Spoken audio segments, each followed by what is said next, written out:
ജീവിച്ചിരിക്കുന്നവര് മരിച്ചവര് ആരായാലും അവര് വസ്തുക്കൾ ഉപയോഗിക്കുമ്പോൾ പെരുമാറുമ്പം അവരുടെ പ്രവൃത്തിയുടെ ഫലം സ്വാധീനം ആ വസ്തുക്കൾ പതിയുന്നു എന്നുള്ള യാഥാർത്ഥ്യം നമ്മൾ കണ്ടു.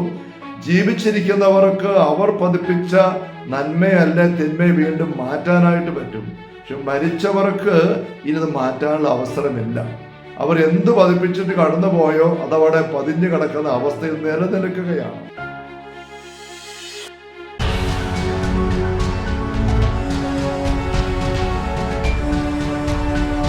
ഈശോ മിശിഹായ്ക്ക് സ്തുതിയായിരിക്കട്ടെ. മരിച്ചവർ ഉപയോഗിച്ച വസ്തുക്കൾ നമ്മൾ ഉപയോഗിച്ചാൽ നമുക്ക് എന്തെങ്കിലും ഉപദ്രവം വരുമോ, ഞെരുക്കം വരുമോ, പൈശാചികമായ സ്വാധീനം വരുമോ, അങ്ങനെയുള്ള കലക്കങ്ങൾ, സംശയങ്ങൾ പല ആൾക്കാരും ചോദിക്കാറുണ്ട്. ഇതേപ്പറ്റി നമ്മൾ ചിന്തിക്കുമ്പോൾ ഒന്നാമതായിട്ട് മനസ്സിലാക്കേണ്ടത് വസ്തുക്കളെ കുറിച്ചാണ്. അത് കഴിഞ്ഞ് ഉപയോഗിച്ച വസ്തുക്കളെ കുറിച്ച് സൂചിപ്പിക്കാം. അത് കഴിഞ്ഞിട്ട് മരിച്ചവർ ഉപയോഗിച്ച വസ്തുക്കളെ കുറിച്ച് നമുക്ക് ചിന്തയിലേക്ക് വരാം. വസ്തുക്കളെ പറ്റി പദാർത്ഥ ലോകം, ഈ ഭൗതിക പ്രപഞ്ചം, അതേക്കുറിച്ച് നമ്മൾ വചനത്തിന് ആദ്യമേ തന്നെ വായിക്കുന്ന ഉൽപ്പത്തിയുടെ പുസ്തകം 1-ാമത്തെ അധ്യായത്തില് സൃഷ്ടിയുടെ ഓരോ ഘട്ടം കഴിയുമ്പോഴും ദൈവമായ കർത്താവ് ആവർത്തിച്ച് നൽകുന്ന ഒരു സർട്ടിഫിക്കേഷൻ ഉണ്ട്. എന്താണ് നമുക്കറിയാം? നന്നായിരിക്കുന്നു. 7 പ്രാവശ്യം ഈ ഒരു കമന്റ് ദൈവത്തിന്റെ അത്തരങ്ങളിൽ നിന്ന് വരുന്നതായിട്ട് നമുക്ക് കാണാനായിട്ട് സാധിക്കും. അതിന്റെ അർത്ഥം ഈ പ്രപഞ്ചം മുഴുവനും സൃഷ്ടിച്ചതായ ദൈവത്തിന്റെ നന്മ ഉൾക്കൊള്ളുന്നതാണ്, നല്ലതാണ്. അതിൽ തന്നെ റോമായിലെ സഭയ്ക്കുള്ള ലേഖനത്തിന്റെ 14-ാം അധ്യായത്തിന്റെ 14-ാം തിരുവചനത്തിൽ പൗലോസ് പറയുന്നുണ്ട്, സ്വതവേ അശുദ്ധമായി യാതൊന്നുമില്ല എന്ന് എനിക്ക് ബോധ്യമായിട്ടുണ്ട്. സ്വതവേ അശുദ്ധമായിട്ടൊന്നുമില്ല, സ്വതവേ എല്ലാം വിശുദ്ധമാണ്. റോമായിലെ സഭയ്ക്കുള്ള ലേഖനത്തിന്റെ 8-ാമത്തെ അധ്യായത്തില് 19-20 വാക്യങ്ങൾ വായിക്കുമ്പം സൃഷ്ടപ്രപഞ്ചത്തിന്റെ ഒരു ജീർണത അവസ്ഥ അല്ലെങ്കിൽ വ്യർത്ഥതയ്ക്ക് അടിപ്പെട്ട അവസ്ഥയെക്കുറിച്ച് പറയുമ്പോൾ അവിടെ വായിക്കുന്നുണ്ട്, സ്വന്തം ഇഷ്ടത്താലല്ല അത് സംഭവിച്ചിരിക്കുന്നത്. എന്ന് വെച്ചാൽ സൃഷ്ടപ്രപഞ്ചത്തിന് സ്വന്തം ഇഷ്ടം വെച്ച് ഒന്നും ചെയ്യാനായിട്ട് പറ്റുകയില്ല. സ്വന്തം ഇഷ്ടം വെച്ച് പ്രവർത്തിക്കാനായിട്ട് അവസരമുള്ളത് മാലാഖമാർക്കും മനുഷ്യർക്കും മാത്രമാണെന്ന് നമുക്കറിയാം. അതുകൊണ്ട് മാലാഖമാർക്കും മനുഷ്യർക്കും മാത്രമാണ് തിന്മയിലേക്കോ നന്മയിലേക്കോ സ്വമേധയാ കയറി വരാനായിട്ട് സാധിക്കുക. സൃഷ്ടപ്രപഞ്ചത്തിന് സാധിക്കുകയില്ല. അതുകൊണ്ട് സൃഷ്ടപ്രപഞ്ചത്തിന് പാപം ചെയ്യാനും പറ്റുകയില്ല, ദൈവത്തോട് മറുതലിക്കാനും പറ്റുകയില്ല.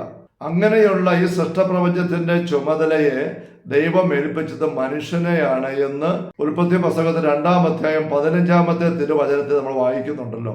കൃഷി ചെയ്യാനും സംരക്ഷിക്കുവാനുമായി ദൈവം ഈ പ്രപഞ്ചം മുഴുവനെയും മനുഷ്യരെ ഏൽപ്പിച്ചു. ഉൽപ്പത്തിയുടെ പുസ്തകം തന്നെ 1-ാം അധ്യായം 26-28 വാക്യങ്ങളിൽ 2 പ്രാവശ്യം നമ്മൾ ആവർത്തിച്ച് കാണുന്നുണ്ട്, എല്ലാ സൃഷ്ട വസ്തുക്കളുടെ മേൽ ആധിപത്യം മനുഷ്യന് ആയിരിക്കട്ടെ.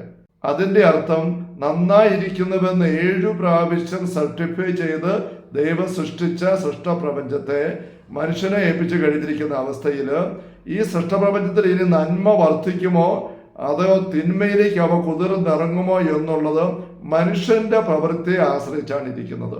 മനുഷ്യൻ എന്തിനു വേണ്ടി ഏത് രീതിയിൽ ഈ പ്രപഞ്ചത്തെ ഉപയോഗിക്കുന്നോ അതനുസരിച്ച് ആ പ്രപഞ്ചത്തിലേക്ക് നന്മയോ തിന്മയോ പതിയാം. ഇവിടെ നമ്മൾ 2-ാമത്തെ ചിന്തയിലേക്ക് വരികയാണ്. നമ്മൾ പറഞ്ഞല്ലോ മരിച്ചവർ ഉപയോഗിച്ച വസ്തുക്കൾ. അപ്പോൾ വസ്തുക്കളെ പറ്റി പൊതുവായിട്ട് നമ്മൾ കണ്ടു എന്താണ് വചന കാഴ്ചപ്പാട്, വചന വെളിപ്പാട് എന്നുള്ളത്. ഇനി ഉപയോഗിച്ച വസ്തുക്കളെ പറ്റി ചിന്തിക്കാം. അത് കഴിഞ്ഞിട്ട് നമുക്ക് മരിച്ചവർ ഉപയോഗിച്ചതിനെ കുറിച്ച് നമുക്ക് ചിന്തിക്കാം. ഉപയോഗിച്ച വസ്തുക്കൾ, ഈ സൃഷ്ടപ്രപഞ്ചത്തെ ആദ്യമായിട്ട് ഉപയോഗിച്ചത് ആദം ഹവ്വയുമാണല്ലോ. ആദം അത് ഉപയോഗിച്ചു, ദൈവത്തോട് ചേർന്നായിരുന്നു ആ ഉപയോഗത്തിന്റെ ആദ്യ ഘട്ടങ്ങളെല്ലാം. ഉൽപ്പത്തി പുസ്തകം 2-ാമത്തെ അധ്യായം നമ്മൾ കാണുന്നുണ്ട്. എന്നാൽ 3-ാമത്തെ അധ്യായത്തിലേക്ക് വരുമ്പോൾ ആദം ഹവ്വയും സൃഷ്ടപ്രപഞ്ചത്തില് ദൈവത്തിന്റെ ഹിതമനുസരിച്ച് അതിനെ ഉപയോഗിക്കുന്നതിന് പകരം സാത്താന്റെ ഹിതമനുസരിച്ച് അതിനെ ഉപയോഗിക്കാൻ ഇടവരുന്നു. ഹവ്വായെ സർപ്പം പറഞ്ഞു വഞ്ചിച്ചിട്ട് ദൈവത്തിന്റെ അനുശാസനം മാറ്റിവെച്ചിട്ട് സാത്താന്റെ നിർദ്ദേശം അനുസരിച്ചുകൊണ്ട് ഹവ്വ പഴം പറിച്ചു തിന്നു. പഴമെന്ന് പറയുന്നത് ഈ പ്രപഞ്ചത്തെ ദൈവം മനുഷ്യന് വേണ്ടി കരുതി വെച്ച കാര്യമാണ്, സൃഷ്ടപ്രപഞ്ചത്തിന്റെ ഭാഗമാണ്. അതിനെ എങ്ങനെ ഉപയോഗിക്കണം ദൈവം പറഞ്ഞിട്ടുണ്ട്. പക്ഷെ ആ ദൈവം പറഞ്ഞ വഴി വിട്ട് ആ പ്രപഞ്ചത്തിലെ ഈ പഴമെന്ന് പറയുന്ന ഏത് കാര്യമായിക്കോട്ടെ അതിനെ മനുഷ്യന് ഉപയോഗിച്ചപ്പോൾ എന്ത് സംഭവിച്ചു? ഉൽപ്പത്തി പുസ്തകം 3-ാം അധ്യായം 17-ാം വാക്യത്തിൽ നമ്മൾ വായിക്കുന്നുണ്ട്, സ്ത്രീയുടെ വാക്ക് കേട്ട് അരുതെന്ന് ഞാൻ പറഞ്ഞതായ പ്രവൃത്തി അത് എൻ്റെ വാക്ക് ലംഘിച്ചുകൊണ്ട് നീ പഴം പറിച്ച് തിന്നതുകൊണ്ട് നീ മൂലം മണ്ണ് ശപിക്കപ്പെട്ടതായിരിക്കുന്നു. കേട്ടോ, നീ മൂലം മണ്ണ് ശപിക്കപ്പെട്ടതായിരിക്കുന്നു. 7 പ്രാവശ്യം നന്നായിരിക്കുന്നുവെന്ന് ദൈവം പറഞ്ഞ മണ്ണിനെ നോക്കി ആദ്യമായിട്ട് ദൈവം പറയുകയാണ് ശാപമുള്ളതായിട്ട് മാറി. എങ്ങനെ മാറി? ആ മണ്ണ് പ്രപഞ്ചം ആരെ ദൈവം ഏൽപ്പിച്ചോ ആ വ്യക്തി വഴിയായിട്ട്, ആ വ്യക്തിയുടെ എന്ത് പ്രവൃത്തി വഴിയായിട്ട്, വെറുതെ പെരുമാറുക വഴിയായിട്ടല്ല, ദൈവത്തിന്റെ ഹിതം ജീവിച്ചപ്പോഴല്ല, ദൈവത്തിന്റെ ഹിതം മറന്നിട്ട് കൽപ്പന ലംഘിച്ചുകൊണ്ട് പെരുമാറിയപ്പം മനുഷ്യന് പാപം ചെയ്തു. മനുഷ്യന് മാത്രമല്ല പാപത്തിന്റെ അടിമത്തം, പിശാചിന്റെ അടിമത്തിലേക്ക് പോയത്. യോഹന്നാൻ 8 വായിക്കുന്നുണ്ട്, പാപം ചെയ്യുന്നവൻ പാപത്തിന്റെ അടിമയാണ്. അത് പിശാചിന്റെ അടിമത്തം തന്നെയാണ്. മനുഷ്യന് പാപം ചെയ്തപ്പോൾ അടിമത്തം മനുഷ്യന് മാത്രമല്ല ഉണ്ടായത്, മനുഷ്യനെ ഏൽപ്പിച്ച സൃഷ്ടപ്രപഞ്ചം മുഴുവനും ഉണ്ടായി. ഒരു രാജാവ് ശത്രു രാജാവിനെ ആക്രമിച്ച് കീഴ്പ്പെടുത്തി കെട്ടിയെടുത്ത് വലിച്ചുകൊണ്ട് വരുമ്പം ആ രാജാവിനെ മാത്രമേ കിട്ടുള്ളൂ? അല്ല, ആ രാജാവിനെയും അദ്ദേഹത്തിന്റെ കീഴിലുള്ള കുടുംബങ്ങൾ ആൾക്കാരെ മുഴുവനെയും, ആ രാജാവിന്റെ കസ്റ്റഡിയിലുള്ള ആ രാജ്യം മുഴുവനെയും ഈ രാജാവിന് കിട്ടുകയാണ്. എന്ന് പറഞ്ഞതുപോലെ മനുഷ്യനെ സാത്താൻ വഞ്ചിച്ച് തന്റെ അടിമയാക്കി പാപത്തിലൂടെ. അല്ല, മനുഷ്യൻ പാപം ചെയ്ത് സാത്താനെ അനുസരിച്ചുകൊണ്ട്, അപ്പോൾ മനുഷ്യൻ പാപത്തിന്റെ സാത്താന്റെ അടിമയായി. ഒപ്പം ദൈവം മനുഷ്യനെ ഏൽപ്പിച്ച പ്രപഞ്ചവും പാപത്തിന്റെ അടിമത്തിലേക്ക് വന്നു, സാത്താന്റെ അടിമത്തിലേക്ക് വന്നു. അതുകൊണ്ടാണ് പിശാചിനെ കുറിച്ച് ഈ ലോകത്തിന്റെ അധികാരി എന്ന് പറയുന്നത്. ലൂക്കാ 4 മരുഭൂമിയിലെ പരീക്ഷാ അവസരത്തില് സാത്താൻ വന്ന് ഈശോയോട് സംസാരിക്കുമ്പം ലോകത്തിലെ സകല പ്രതാപവും രാജ്യങ്ങളും കാണിച്ചുകൊണ്ട് ഇതെല്ലാം എനിക്ക് നൽകപ്പെട്ടിരിക്കുന്നു എന്ന് പറയുന്ന നമ്മൾ വായിക്കുന്നുണ്ട്. അപ്പോൾ ഈശോ അത് നുണ, നിന്റേതല്ല എന്ന് പറഞ്ഞ് അതിനെ ഖണ്ഡിക്കുന്നില്ല. അത് രേഖപ്പെടുന്ന സുവിശേഷന്മാരും അതിനെ തിരുത്തി പറയുന്നില്ല. എന്ന് വെച്ചാൽ സാത്താൻ പറയുന്നത് കുറച്ച് കാര്യമുണ്ട്. ഇതെല്ലാം എനിക്ക് നൽകപ്പെട്ടിരിക്കുന്നു എന്ന് പറയുന്നതിനകത്ത് നൽകപ്പെട്ടതല്ല, അവർ വഞ്ചിച്ച് കൈവശപ്പെടുത്തി വ്യാജമായ രീതിയിൽ അവനെ സ്വന്തമാക്കി എടുത്തതാണ് എന്ന് പഠിപ്പിക്കുന്നുണ്ട്. പക്ഷെ ഏതായാലും അവന്റെ കയ്യിലാണ്. അതുകൊണ്ടാണ് ഈ ലോകത്തിന്റെ അധികാരിയായിട്ട്, ഈ ലോകത്തിന്റെ പ്രമാണിയായിട്ട് നമ്മൾ വിശുദ്ധ ഗ്രന്ഥത്തിൽ സാത്താനെ കുറിച്ചുള്ള പരാമർശങ്ങൾ കാണുക. പ്രപഞ്ചത്തിന്റെ ചുമതല ദൈവം ഏൽപ്പിച്ച മനുഷ്യന്റെ ഒറ്റ പാപത്തിന്റെ പ്രവൃത്തി വഴിയായിട്ട് ഈ പ്രപഞ്ചം മുഴുവൻ ശാപത്തിന്റെ അവസ്ഥ, പിശാചിന്റെ ആധിപത്യത്തിന്റെ അവസ്ഥ. 1 യോഹന്നാൻ 5:19-20 ഈ ലോകം മുഴുവൻ ദുഷ്ടന്റെ ശക്തി വലയത്തിലാണ്. ഈ അവസ്ഥയിലേക്ക് വന്നുവെങ്കിൽ പിന്നീട് പാപം പെരുകിയപ്പോൾ എന്താണ് സംഭവിച്ചത്? ഏശയ്യായുടെ പുസ്തകത്തിൽ 24-ാമത്തെ അധ്യായത്തില് 4-ാം തിരുവചനം നമ്മൾ വായിക്കുകയാണ്. ഭൂമിയാകെ ദുഃഖിച്ച് ക്ഷയിച്ച് വാടിപ്പോകുന്നു, ശാപം ഭൂമിയെ വിഴുങ്ങുന്ന അവസ്ഥയുണ്ടായിരിക്കുന്നു. എങ്ങനെയാണ് സംഭവിച്ചത്? 5-ാം വാക്യം പറയാണ്, നിവാസികൾ നിമിത്തമാണ് സംഭവിച്ചത്. നിവാസികൾ എന്ത് ചെയ്തെന്നാണ്? അവർ കൽപ്പന ലംഘിച്ചു, ശാശ്വതമായ ദൈവിക ഉടമ്പടിക്ക് ഭംഗം വരുത്തി. അതുവഴിയായിട്ട് ശാപം ഭൂമി വിഴുങ്ങുന്ന അവസ്ഥയോടുണ്ടായിരിക്കുന്നു എന്ന് പറഞ്ഞിരിക്കുകയാണ്. അപ്പോൾ ഒരു വ്യക്തി ചെയ്യുന്ന പ്രവൃത്തികള്, നിവാസികൾ ചെയ്യുന്ന പ്രവൃത്തികള്, അവരായിരിക്കുന്ന മണ്ണിലും പരിസരത്തിലും സൃഷ്ട വസ്തുക്കളിലും എല്ലാം തിന്മ അല്ലെങ്കിൽ നന്മ പതിപ്പിക്കാം എന്നുള്ള ഒരു യാഥാർത്ഥ്യം നമ്മൾ തിരിച്ചറിയുകയാണ്. ഇനി നമുക്ക് ഈ വിചിന്തനത്തിന്റെ 3-ാമത്തെ ഘട്ടത്തിലേക്ക് വരാം. എന്ന് വെച്ചാല് മരിച്ചവർ ഉപയോഗിച്ച വസ്തുക്കൾക്ക് എന്താ പ്രത്യേകത? ജീവിച്ചിരിക്കുന്നവര് മരിച്ചവര് ആരായാലും അവര് വസ്തുക്കൾ ഉപയോഗിക്കുമ്പോൾ, പെരുമാറുമ്പം അവരുടെ പ്രവൃത്തിയുടെ ഫലം, സ്വാധീനം ആ വസ്തുക്കൾ പതിയുന്നു എന്നുള്ള യാഥാർത്ഥ്യമാണ് നമ്മൾ കണ്ടു. ജീവിച്ചിരിക്കുന്നവർക്ക് അവർ പതിപ്പിച്ച നന്മയല്ല തിന്മയെ വീണ്ടും മാറ്റാനായിട്ട് പറ്റും. പക്ഷെ മരിച്ചവർക്ക് ഇനിത് മാറ്റാനുള്ള അവസരമില്ല. അവർ എന്ത് പതിപ്പിച്ചിട്ട് കടന്നു പോയോ അതവിടെ പതിഞ്ഞു കിടക്കുന്ന അവസ്ഥയിൽ നിലനിൽക്കുകയാണ്. ഞാൻ മറ്റൊരു വചന പങ്കുവെക്കലിൽ സൂചിപ്പിച്ചിട്ടുണ്ട്. കോളിൻ വിൽസൺ എന്നു പേരായ ഒരു ഗ്രന്ഥകാരന്റെ മിസ്റ്ററീസ് എന്നൊരു പുസ്തകത്തെ കുറിച്ച് 1978 പുസ്തകമാണ്. ഈ പുസ്തകത്തിൽ അദ്ദേഹം പങ്കുവെക്കുന്ന ഒരനുഭവം അമേരിക്കയിലെ ദർഹാം എന്ന സ്ഥലത്തുള്ള ഒരു സൈക്കിക്കൽ റിസർച്ച് ഫൗണ്ടേഷൻ, അവിടെയുള്ള ഒരു ഡോക്ടർ റോബർട്ട് മോറിസ്, ഒരു സൈക്കോളജിസ്റ്റ് ആണ്. അദ്ദേഹം അമേരിക്കയിൽ തന്നെ കെൻറ്റുക്കി എന്ന സ്ഥലത്ത് ഉള്ള ഒരു ഹോണ്ടഡ് ഹൗസ്, ബാധയുണ്ട ഒരു ഹൗസ്, ഒരു വീടിനെ കുറിച്ച് കേട്ടിട്ട് ആൾ പാർപ്പില്ലാതെ കിടക്കുകയാണ്. അന്വേഷിച്ചപ്പോൾ ആ വീട്ടിൽ കുറെ ദുർമരണങ്ങൾ സംഭവിച്ചു നേരത്തെ എന്നും അതിന്റെ ഫലമായിട്ട് ജീവിക്കാൻ മേലാത്ത അവസ്ഥ ഉണ്ടായിരിക്കുകയാണെന്ന് കേട്ടിട്ട് ഇതൊക്കെ ഒരു സൈക്കിക്കൽ എക്സ്പെരിമെന്റ് ആ വീട്ടിൽ നടത്തുന്നതായിട്ട് 4 കൊച്ചു ജീവികൾ അദ്ദേഹം ആ വീട്ടിൽ കൊണ്ടുപോവുകയാണ്. ഒരു പാമ്പ്, ഒരു എലി, ഒരു പൂച്ച, ഒരു പട്ടി. എല്ലാ മുറികളിലൂടെയും ഒന്നും അറിയാത്ത പോലെ ജീവികളെ കേട്ടിക്കൊണ്ട് ഈ ടീം ഇങ്ങനെ കടന്നു പോകുന്നു.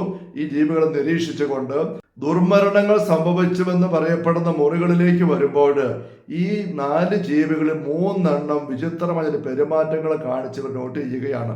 പാമ്പ് പെട്ടെന്ന് ഭയന്നിട്ട് അറ്റാക്കിങ് പോസ്റ്റർ എടുത്തു. പട്ടി മുരണ്ടുകൊണ്ട് അകത്ത് കയറാൻ വിഷം വെച്ച് മാറി നിന്നു. എത്ര ഉന്തിയിട്ട് വലിച്ചിട്ടും കയറിയില്ല. പൂച്ച പെട്ടെന്ന് ഉടമസ്ഥന്റെ തോളിൽ ചാടി അപ്പുറത്തേക്ക് മാറി ഒരു കസേരയിൽ പോയി പമ്മിയിരുന്നു. എലിയാകട്ടെ ഒരു മാറ്റവും കാണിച്ചില്ല. ഇത് ചൂണ്ടിക്കാണിച്ചുകൊണ്ട് ഈ ഡോക്ടർ റോബർട്ട് മോറിസ് പറയുകയാണ്, ആ കെട്ടിടത്തിന്റെ മുറികൾ എല്ലായിടത്തും ഒരുപോലെയല്ല അവസ്ഥ. ഈ 2 മുറികളും നെഗറ്റിവിറ്റി വല്ലാതെ നിൽക്കുന്നുണ്ട്. ഈ ജീവികളെ തിരിച്ചറിഞ്ഞ് പ്രതികരിക്കുകയാണ്. ഇതിന്റെ വിശദീകരണം ഈ ഗ്രന്ഥകാരൻ തന്നെ അതേ പുസ്തകം തുടർന്ന് പറയുകയാണ്. അതിന് അദ്ദേഹം എഡ്വേർഡ് റസൽ എന്നൊരു ഗ്രന്ഥകാരന്റെ ഡിസൈൻ ഫോർ ഡെസ്റ്റിനി എന്നൊരു പുസ്തകത്തിൽ അദ്ദേഹം പറയുന്നതായ തോട്ട് ഫീൽഡ്, ടി ഫീൽഡ് ചുരുക്കി പറയുന്ന ഒരു പ്രതിഭാസത്തെ അവതരിപ്പിക്കുകയാണ്. ഒരു സംഭവം നടക്കുമ്പോൾ അതിൻ്റെ തരംഗങ്ങൾ ആ പരിസരത്ത് മുഴുവൻ പതിയുന്നു. വ്യക്തികളിലും വസ്തുക്കളിലും തറയിലും കല്ലിലും മണ്ണിലും തടിയിലും എല്ലാം അതവിടെ കാലാകാലം നിലനിൽക്കും എന്നാണ് ഈ തോട്ട് ഫീൽഡിനെ കുറിച്ച് ഈ എഡ്വേർഡ് റസ്സല് പങ്കുവെക്കുന്നത്. അദ്ദേഹം ആ രീതിയിലാണ് ഈ പഴയ പാരമ്പര്യമായിട്ട്, ഇതൊരു സെക്യുലർ ബുക്കാണ്. പഴയ പാരമ്പര്യങ്ങളുണ്ടല്ലോ, ബ്ലെസ് ചെയ്യുന്നു, ആശീർവദിക്കുന്നു, അല്ലെങ്കിൽ പൈസ ശക്തികൾ ആവസിപ്പിച്ചുകൊണ്ട് കേഴ്സ് ചെയ്യുന്നു, അങ്ങനെയൊക്കെയുള്ള വാക്കുകളും പ്രവൃത്തികളും ചെയ്യുമ്പോൾ, അല്ലെങ്കിൽ ഹോളി വാട്ടർ തളിക്കുമ്പോൾ, ദുഷ്കർമ്മങ്ങൾ ചെയ്യുമ്പോൾ അതിൻ്റെതായ തരംഗങ്ങൾ അവിടെ പ്രസരിച്ചിട്ട് അവിടെ പതിഞ്ഞ് അവിടെ നിലനിൽക്കുന്നു എന്നൊരു വാദം ഉന്നയിക്കുന്നുണ്ട്. ആശീർവദിക്കുമ്പോൾ സംഭവിക്കുന്നത് എന്ന് പറഞ്ഞുകൊണ്ട് എഡ്വേർഡ് റസൽ വിശദീകരിക്കുന്ന കാര്യം നമ്മൾ ആ രീതി മനസ്സിലാക്കിയാലും ഇല്ലെങ്കിലും നമ്മുടെ ക്രൈസ്തവ ജീവിതത്തിന്റെ അനുദിന അനുഭവമാണ്. നമുക്കറിയാം, നമ്മൾ നമ്മളെ തന്നെ ബ്ലെസ് ചെയ്യുന്നുണ്ട്, കുരിശ് വരയ്ക്കുന്നുണ്ട്, ഭക്ഷണം ആശീർവദിക്കുന്നുണ്ട്, ദേവാലയങ്ങളില് വൈദികര്, സഭാ ശുശ്രൂഷകർ ഔപചാരികമായിട്ട് പ്രാർത്ഥിച്ച് ബ്ലെസ് ചെയ്യുന്നുണ്ട്, വിവാഹം ആശീർവദിക്കുന്നു, ഭവനങ്ങൾ ആശീർവദിക്കുന്നു, വാഹനങ്ങൾ ആശീർവദിക്കുന്നു. അതിലെല്ലാം അപ്പുറത്ത് ഈശോ തന്നെ അപ്പമെടുത്ത് അനുഗ്രഹത്തിന്റെ വാക്കുകൾ പറഞ്ഞതല്ലേ വിശുദ്ധ കുർബാന, ഇതെന്റെ ശരീരമാണ്, വീഞ്ഞിടുന്ന രക്തമാണെന്ന് പറഞ്ഞപ്പോൾ അങ്ങനെ ആയി. അത് നമ്മൾ ഈശോയുടെ കൽപ്പന ചെയ്യുന്നു, ആവർത്തിക്കുന്നു. അങ്ങനെ അപ്പവും വീഞ്ഞും ഈശോയുടെ തിരുശരീരം തിരുരക്തമാകുന്നത് ആർക്കും നിഷേധിക്കാൻ മേലാത്ത അനേക ദൈവിക അത്ഭുതകരമായ ഇടപെടലുകളിലൂടെ ഈ അടുത്ത നാളുകളിൽ നമ്മുടെ നാട്ടിലെ തലശ്ശേരി ഭാഗത്തിൽ വിളക്കുന്നെ പള്ളിയിൽ ഇപ്പോൾ സൂക്ഷിച്ചിരിക്കുന്ന ഈശോയുടെ തിരുമുഖം പതിഞ്ഞതായ തെളിഞ്ഞിരിക്കുന്നതായ തിരുവോസ്തി 12 വർഷത്തോടെ അത്ഭുതകരമായിട്ട് നിലനിൽക്കുന്നത്, അതിൻ്റെ അങ്ങനെയുള്ള സംഭവങ്ങളിലൂടെ ദൈവം നമുക്ക് അടിവരയിട്ട് ഉറപ്പിച്ചു തന്നിരിക്കുന്നതാണ്.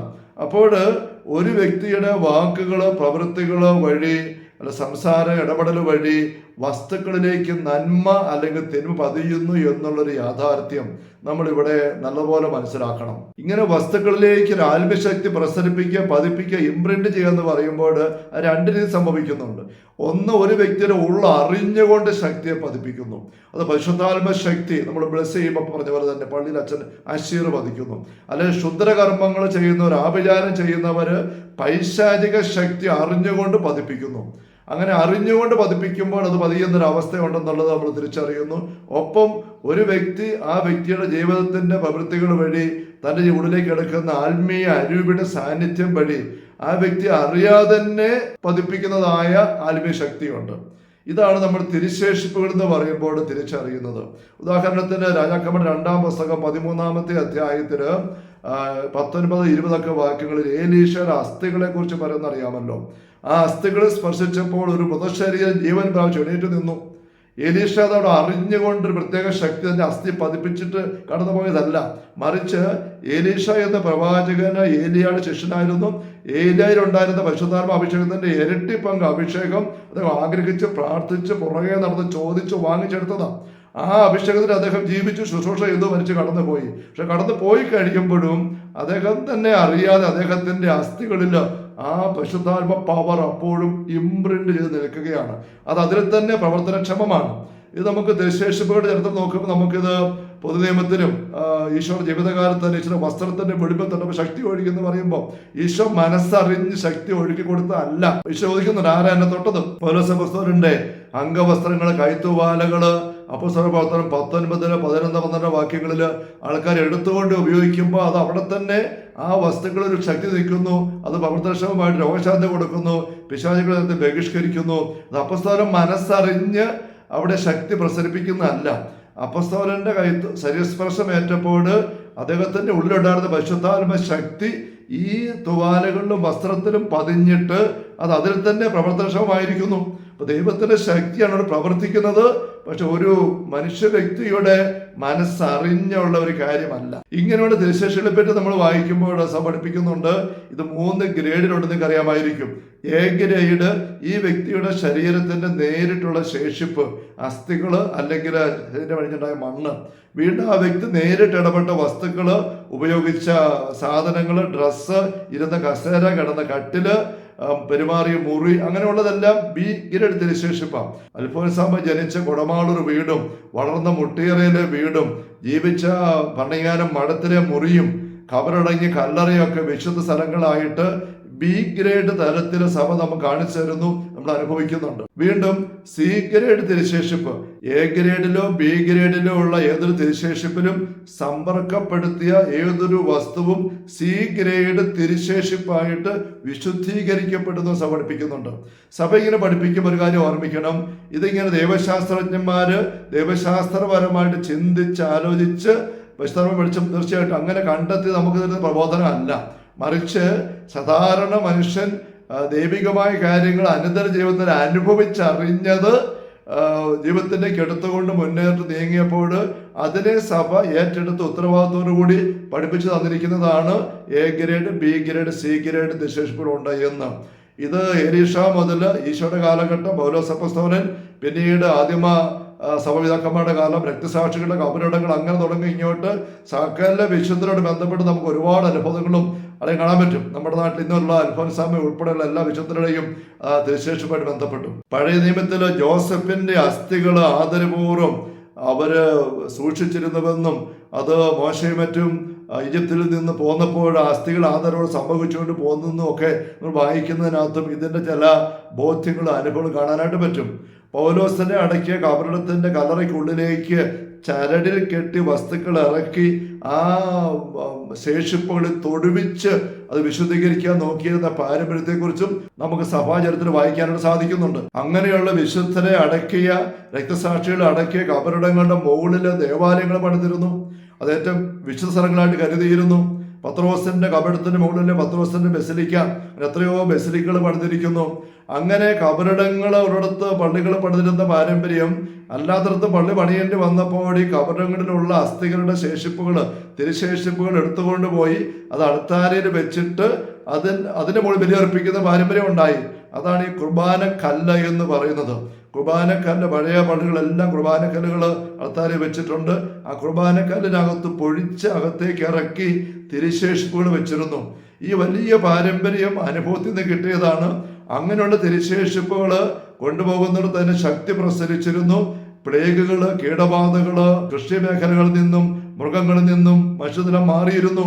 അതുകൊണ്ട് പ്രത്യേകമായി ഇങ്ങനെയുള്ള കീടബാധകളോ പ്ലേഗുകളൊക്കെ പടർന്നു പിടിക്കുമ്പോൾ ആൾക്കാർ പള്ളിയിൽ വന്നിട്ട് അച്ഛന്മാരോട് പറഞ്ഞിട്ട് ആ തിരുശേഷിപ്പ് കൊണ്ട് ഞങ്ങളുടെ വീട്ടിലേക്ക് ഒന്ന് വരാവോ, പറമ്പുകളിലേക്ക് വരാവോ എന്ന് ചോദിച്ചിരുന്നു. അതനുസരിച്ച് തിരുശേഷിപ്പുകൾ ആഘോഷമായിട്ട് ജീവിത മേഖലകളിലേക്ക് കൊണ്ടുപോയിരുന്നതാണ് ഇന്നത്തെ പ്രദർശനങ്ങളുടെ ആരംഭം. ഇന്നത്തെ പ്രദർശനത്തിൽ ഏറ്റവും പാവനമായിട്ട് നമ്മുടെ നാട്ടിലെ റോഡുകളിലൂടെ നമ്മൾ ജീവിക്കുന്ന ഭാഗങ്ങളിലൂടെ കൊണ്ടുപോകുന്ന തിരുശേഷിപ്പാണ്. ആ തിരുശേഷിപ്പുകൾ എല്ലാ വീട്ടിലും കൊണ്ടുപോയി പ്രാർത്ഥിക്കാൻ അവസരം കിട്ടാതെ വന്നതുകൊണ്ടാണ് കുറേ വീട്ടുകാർ ഒരു ഭാഗത്തുള്ളവർ ഒരുമിച്ച് കൂടി ഒരു ചെറിയ വീടുണ്ടാക്കി പന്തല് എന്ന് പേരിട്ടിട്ട് ആ പന്തല് കൊണ്ടുവന്ന് വെച്ചിട്ട് പ്രാർത്ഥിക്കുകയും ആശീർവദിക്കുകയും എല്ലാം ചെയ്തിരുന്നത്. അപ്പൊ നമ്മുടെ തിരുനാൾ പ്രദർശനങ്ങൾ ഏറ്റവും മർമ്മസ്ഥാനത്ത്, ചങ്കായ സ്ഥാനത്തുള്ളത് ഏറ്റവും പിന്നില് പാലികയുടെ കീഴില് എത്തിച്ച തിരികളുടെ നടുവില് വൈദിക തിരുവസ്ത്രങ്ങൾ അണിഞ്ഞ് വഹിക്കുന്നതായ ആ ഒരു തിരുശേഷിപ്പാണ് എന്നുള്ള പക്ഷേ നമ്മളിന്ന് മറന്നു പോകുന്നുണ്ട്.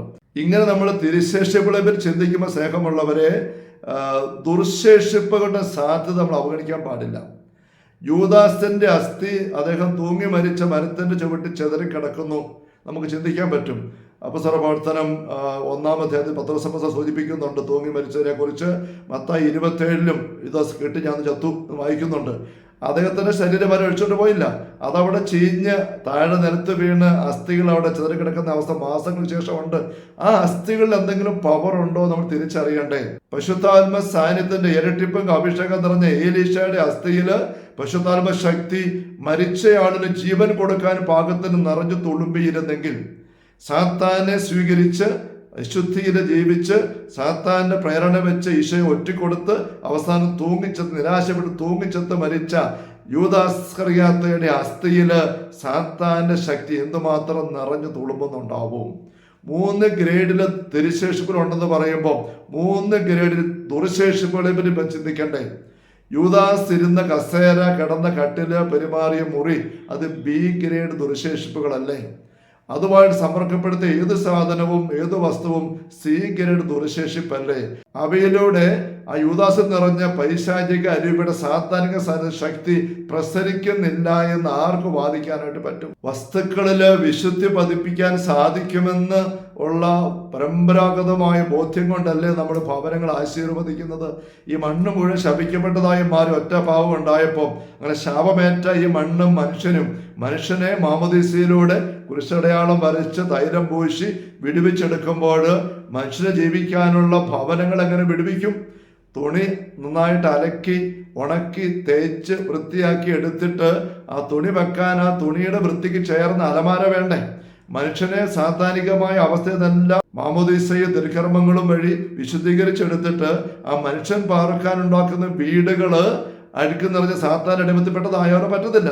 അതുകൊണ്ടാണ് വീട് പണിത് കഴിയുമ്പോൾ വൈദികനെ വിളിച്ചത് കുരിശടയാളത്തില് പ്രാർത്ഥിച്ച് ആശീർവദിച്ച് ഹോളി വാട്ടർ തളിച്ച് ആ മുറി മാത്രമല്ല, പ്രാർത്ഥനാ സ്ഥലം മാത്രമല്ല, സകല മുറികളും വരാന്തയും മുറ്റവും പരിസരവും തൊഴുത്തും കിണറും മുഴുവനും കൊണ്ട് ഹോളി വാട്ടർ തളിച്ച് വിശുദ്ധീകരിക്കുകയാണ്.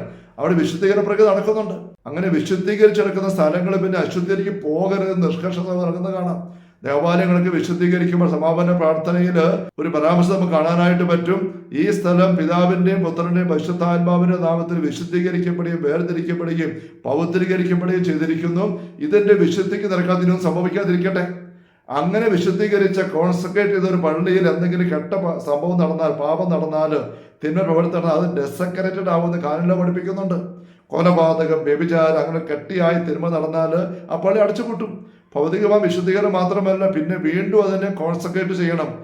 Concentration and desecration of places, persons and real articles, objects, കാസ, തിരുവോസ്തി, ഇതൊക്കെ ഭവനങ്ങൾ, ദേവാലയങ്ങള്, കോൺസെൻട്രേറ്റഡ് പേഴ്സൺസ്, വൈദികര്, സമർപ്പിതര്, വിശുദ്ധ വ്യക്തികള്, സമർപ്പിതരായിട്ടുള്ളവര്, അതിനെ ഡെസക്രേറ്റ് ചെയ്യരുത് എന്ന് പറയും. നാം ഇങ്ങനെ പരിശുദ്ധാത്മാവിന്റെ ശക്തിയിൽ ആശ്രയിച്ചുകൊണ്ട് ദൈവനാമത്തില് ഔദ്യോഗികമായി ഏൽപ്പിക്കപ്പെട്ട ശുശ്രൂഷകര് പ്രാർത്ഥിച്ചും വചനങ്ങൾ ഉരുവിട്ടും ആശീർവദിച്ചും വിശുദ്ധജലം തളിച്ചും ധൂപിച്ചും ഒക്കെ കാര്യങ്ങൾ വിശുദ്ധീകരിച്ചെടുക്കുമ്പോൾ പൈശാചിക പ്രവൃത്തികൾ ചെയ്യുന്നവര് പൈശാചിക അരുവികളുടെ സേവ എടുത്തുകൊണ്ട് തിന്മയുടെ ശബ്ദങ്ങൾ പുറപ്പെടുവിച്ച് തിന്മയുടെ കർമ്മങ്ങൾ ചെയ്തുകൊണ്ട് വസ്തുക്കളെയും ഭവനങ്ങളെയും സ്ഥലങ്ങളെയൊക്കെ അറിഞ്ഞുകൊണ്ട് തന്നെ അശുദ്ധീകരിക്കാൻ, പൈശാചികമാക്കാനായിട്ട് പരിശ്രമിക്കുന്നത് നമുക്കറിയാം. സാത്താൻ പൂജകളും കർമ്മങ്ങളും ഒരുപാടുണ്ടല്ലോ. ദുഷ്കർമ്മങ്ങളും കൂടോത്രങ്ങളും മന്ത്രവാദങ്ങളും ആഭിചാരകർത്തവ്യങ്ങളും എല്ലാം. അങ്ങനെ അറിഞ്ഞുകൊണ്ട് ചെയ്ത കർമ്മങ്ങൾ മാത്രമല്ല സ്ഥലത്തെയോ ഭവനത്തെയോ വസ്തുക്കളെ അശുദ്ധീകരിക്കും, തിന്മയ്ക്ക് കൊടുക്കുന്നത്. മറിച്ച് ഇപ്പൊ നമ്മൾ പറഞ്ഞതുപോലെ ഒരു വ്യക്തി തൻ്റെ ജീവിതം തിന്മയോട് ചേർത്ത് പൈശാചിക അവസ്ഥയുടെ അരുവിയോട് സഹകരിച്ചുകൊണ്ട് തിന്മയിൽ മുഴുകി മുന്നോട്ട് കൊണ്ടുപോകുമ്പം ആ വ്യക്തിയുടെ ശേഷിപ്പുകളും ഇടപെട്ട മേഖലകളും എല്ലാം ഇപ്പൊ പറഞ്ഞ പോലെ A grade, B grade, C grade തലങ്ങളിൽ തിന്മ പതിഞ്ഞായിട്ട് മാറുന്നുണ്ട്. അവിടെ പതിയും തിന്മ അതിൽ തന്നെ ശക്തിയുള്ളതാണ് ഒന്ന്. പിന്നെ രണ്ടാമത് ആ തിന്മയുടെ പ്രവൃത്തികളിലൂടെ അവകാശം അവിടെ കിട്ടിയ പൈശാചിക അരുവികളും സാന്നിധ്യങ്ങളും ആ അവകാശം വെച്ചുകൊണ്ട് ആ വസ്തുക്കളിലൂടെ കയറി പ്രവർത്തിക്കുന്ന അനേക അനുഭവങ്ങളുണ്ട്. പിന്നെ മരിച്ചവർ ഉപയോഗിച്ച വസ്തുക്കളും ജീവിച്ചിരിക്കുന്നവർ ഉപയോഗിക്കുന്ന വസ്തുക്കളും വ്യത്യാസം നമ്മൾ ശ്രദ്ധിച്ചു. മരിച്ചവർ ഉപയോഗിച്ച വസ്തുക്കളിൽ അവർ പതിപ്പിച്ചതായ തിന്മ ഇനി ഒരിക്കലും അവർക്ക് മാറ്റാൻ പറ്റുകയില്ല. ജീവിച്ചിരിക്കുന്നവർ ഉപയോഗിക്കുന്ന വസ്തുക്കളിലും അതിന്റെ തിന്മ അല്ല നന്മ പതിയുന്നുണ്ട്. പക്ഷെ അവർക്ക് അതിനെ മാറ്റിയെടുക്കാനുള്ള അവസരം ഇനിയുണ്ട്. അപ്പൊ ഇനി മരിച്ചുപോയ വ്യക്തികൾ ശേഷിപ്പിച്ചിരിക്കുന്ന വസ്തുക്കളിൽ പതിഞ്ഞു കിടക്കുന്നത് നന്മയാണ് എങ്കിൽ അവിടെ നമ്മൾ പെരുമാറുമ്പോൾ അതിൻ്റെതായ കരുത്ത് നമുക്ക് അനുഭവപ്പെടും. അഭിഷേകം കിട്ടും, ശക്തി, സമാധാനം, ശാന്തതയും കിട്ടും, സൗഖ്യം ഉണ്ടാവും. അതാണല്ലോ വിശുദ്ധരുടെ കബറിടങ്ങളിലും തീർത്ഥാടനങ്ങളിലും എല്ലാം സംഭവിക്കുന്നത്. എന്നാൽ അതേസമയം മരിച്ചുപോയവരെ ശേഷിപ്പിച്ചിരിക്കുന്നത് മേൽ സൂചിപ്പിച്ച പോലുള്ള തിന്മകളാണെങ്കിലോ അവിടെ പെരുമാറുന്നവർക്ക് അതിൻ്റെ ഞെരുക്കങ്ങളുണ്ടാവും. യേശയ്യായുടെ പുസ്തകം 24-ാം അധ്യായം 4, 5, 6 വാക്യങ്ങൾ സൂചിപ്പിച്ചില്ലേ? അവിടെ നമ്മൾ തുറന്ന് വായിക്കുമ്പോൾ കാണുകയാണ്, 5, 6 വാക്യത്തിൽ കാണുകയാണ്, അങ്ങനെ ശാപം ഭൂമിയെ വിഴുങ്ങിയിരിക്കുന്നു, കാരണം നിവാസികളുടെ കൽപ്പന ലംഘിച്ചു, ശാശ്വത ഉടമ്പടിക്ക് ഭംഗം വരുത്തി, ശാപഭൂമി വിഴുങ്ങി. അതുകൊണ്ട് എന്താണ്? നിവാസികൾ ദഹിച്ചു തീരുന്നു. ചുരുക്കം പേര് മാത്രം അവശേഷിക്കുന്നു. മണ്ണിലും വസ്തുക്കളിലും പതിഞ്ഞു കിടക്കുന്ന തിന്മകൾ ആക്റ്റീവാണ്. അത് ആക്റ്റീവായിട്ട് പ്രവർത്തിക്കുന്നതാണ്, സ്വാധീനിക്കുന്നതാണ്. അതിൻ്റെ പൈശാചിക സ്വാധീനങ്ങള്, നെഗറ്റിവിറ്റി, തിന്മയുടെ തരങ്ങൾ ഏറ്റിട്ട് അവിടെ പെരുമാറുന്ന വ്യക്തികൾ ദഹിച്ചു തീരാം. അങ്ങനെ ദഹിച്ചു തീരുന്ന അനുഭവങ്ങൾ ഉണ്ടാകുമ്പോഴാണ് ജീവിക്കാൻ മേല എന്ന് കണ്ടുകൊണ്ട് ആൾക്കാർ വീടുകൾ ഇട്ടിട്ട് മാറുന്നത്. അങ്ങനെ ജീവിക്കാൻ മേല എന്ന് കണ്ടു കഴിയുമ്പോൾ ആ വീട് കിട്ടുന്ന വിലയ്ക്ക് വിൽക്കാൻ നോക്കുന്നു. ഇപ്പൊ വില കുറഞ്ഞ വീട് തപ്പിരിക്കുന്ന ആൾക്കാർ വില കുറഞ്ഞ വീട് കാണുമ്പോൾ ചാടി വാങ്ങിക്കുന്നു, താമസം ആരംഭിക്കുന്നു. പക്ഷെ ആരംഭിച്ചു കഴിയുമ്പോൾ അവർക്ക് മനസ്സിലാക്കുന്നു ഇവിടെ ജീവിക്കാൻ പറ്റുന്നില്ല, ഭയങ്കര അസ്വസ്ഥത, അവർ തമ്മിൽ ബഹളം, വഴക്ക്, പിണക്കം, മനസ്സിന് ഭാരം, രോഗങ്ങള്, സാമ്പത്തിക തകർച്ച, ഇങ്ങനെല്ലാം വന്നു കഴിയുമ്പോഴേക്കും അവർ ചിലപ്പോൾ അത് വിറ്റിട്ട് പോകും, വീണ്ടും വില കുറച്ച് വിൽക്കും. അങ്ങനെ ഒരു വില കുറച്ച് വിൽക്കാനായിട്ട് നോക്കുന്ന കാണുമ്പോൾ വില കുറഞ്ഞ വീട് തപ്പുന്ന ആൾക്കാർ കയറി പിടിച്ചെന്ന് വരും. അവർ വന്ന് വാസം ആരംഭിക്കും. പക്ഷെ അവർ പെട്ടെന്ന് തിരിച്ചറിയുകയാണ് ജീവിക്കാൻ പറ്റുന്നില്ല. അപ്പോഴേക്ക് ഈ വീടിനെ കുറിച്ചുള്ള ഈ ഒരു ഖ്യാതി അവിടെയെല്ലാം ആൾക്കാരെല്ലാം അറിഞ്ഞു കഴിഞ്ഞിരിക്കും. പിന്നെ വാങ്ങിക്കാൻ ആളില്ലെന്നാകും. അപ്പോഴാണ് ഈ ആൾക്കാർ നിവൃത്തിയില്ലാതെ ഉപേക്ഷിച്ചിട്ട് മാറും. അങ്ങനെ ഉപേക്ഷിക്കപ്പെട്ട് കിടക്കുന്ന ജീവിക്കാൻ കൊള്ളാത്ത വീടുകളാണ് ഹോണ്ടഡ് ഹൗസുകൾ. ഞാൻ പറഞ്ഞതായ കോളേജ് വിൽസൺ പങ്കുവെക്കുന്നതായ അനുഭവത്തിൽ ഈ കൊച്ചു ജീവികൾ, പട്ടി, പൂച്ച, പാമ്പ്, ആ ജീവികളായി 2 മുറികളിലേക്ക് വന്നപ്പം അസ്വസ്ഥത കാണിച്ചു. പട്ടി അമൃക്കത്ത് കയറിയേയില്ല. എന്നാൽ മറ്റു മുറികളിൽ ഒരു വ്യത്യാസം കാണിച്ചിരുന്നത് അവരെടുത്ത് പറയുന്നുണ്ട്. പട്ടി എത്ര വലിച്ചിട്ട് ഇതിനാ മുറി കയറുന്നില്ല. കാരണം അവനറിയാം അവിടെ കയറിയാൽ ശരിയാവുകയല്ല. അത് ഈ ജീവികൾ അവരുടേതായ രീതിയിൽ സംബന്ധിച്ചറിയുന്നത് മനുഷ്യനത് സംബന്ധിച്ച് അറിയാൻ പറ്റും. നമുക്കൊരു സ്ഥലത്ത് ചെല്ലുമ്പോൾ, ഒരു വീട്ടിൽ കയറി ഭവനത്തിൽ കയറുമ്പോൾ അതിൻ്റെ അന്തരീക്ഷം തിരിച്ചറിയാൻ പറ്റിയാലേ. ഞാൻ വാഗമണ്ണിൽ 11ാം വർഷമാണിത്. വാഗമൺ സത്സഭാഷയുടെ വികാരിയായിരുന്നു കുറേ വർഷങ്ങൾ, 3 വർഷം. പായടിക്ക് ഒരിക്കൽ ധ്യാനങ്ങളൊക്കെ ആരംഭിച്ചു കഴിഞ്ഞ് പള്ളിക്കകം ഇച്ചിരി ഒന്ന് അഭികരിച്ചു. അത് പിതാവ് തന്നെ ഒന്ന് വെഞ്ചരിച്ചു. പിന്നെ ഒരിക്കൽ പിതാവ് അവിടെ സ്വസ്ഥമായിട്ടൊന്ന് വന്നപ്പോൾ പള്ളിക്കകത്ത് കയറി പ്രാർത്ഥിച്ചിട്ട് ചുറ്റുപാടൊക്കെ നോക്കിയിട്ട് അറിയാതൊരു കമൻറ്റ് ഇങ്ങനെ പറയുകയാണ്, നല്ല അഭിഷേകമാണല്ലോ അച്ഛാ ഈ പള്ളിക്കകത്ത്.